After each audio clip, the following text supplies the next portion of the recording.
Are you tired of shooting a scene like this, fumbling around with your tripod, especially with a long lens that's heavy and it's sagging on you, and you're trying to figure out how to switch from a horizontal to a vertical shot?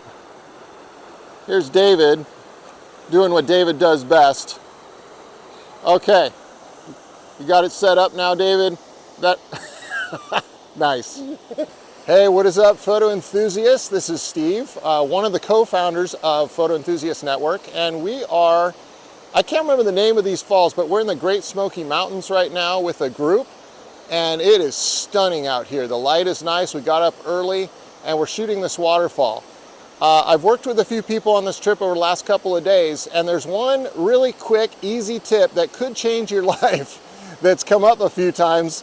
A lot of people didn't know about this.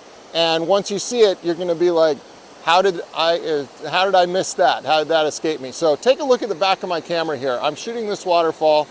I am using a filter, so my lens hood is off. But it's a nice horizontal shot. I've taken the shot, but over here is a sign.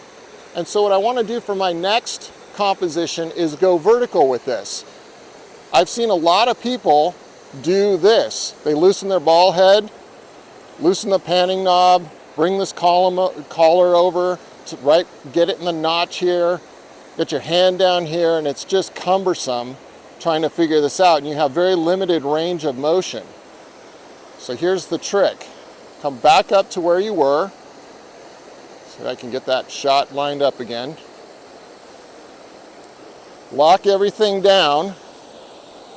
Instead of trying to find this notch with a longer lens, most of you have this collar on your lens where you're mounting it to the base plate. Simply loosen this collar and turn it into vertical mode. Now look at the shot. Turned it into vertical mode. Now I have this huge range of motion to work with as a vertical shot. And I've cut out this sign over here. Just in time. That's what they think of it. They think it's awesome. Yeah, getting people cheering from across the river.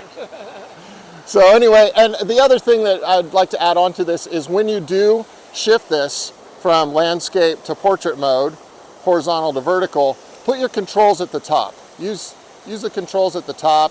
It's much easier than trying to fumble around with your controls with all the other adjustments to your tripod. Just a quick twist up, lock it down, and then you have full range of motion in a lens or a portrait format.